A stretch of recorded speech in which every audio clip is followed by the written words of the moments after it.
nagsiga ako guys. Ayan, inayos ko yung saging. Ayan pa guys, oh. Ang ganda guys, oh. Naglinis ako konti dito. Ay, nakakapagod. Napagod talaga ako.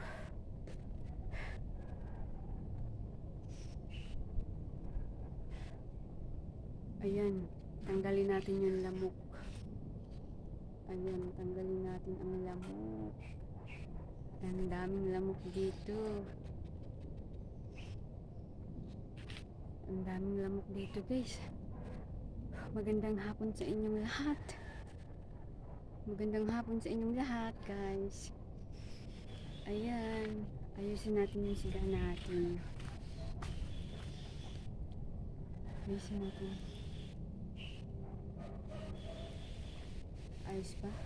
Ang lakas ng hangin kasi kaya ganyan siya.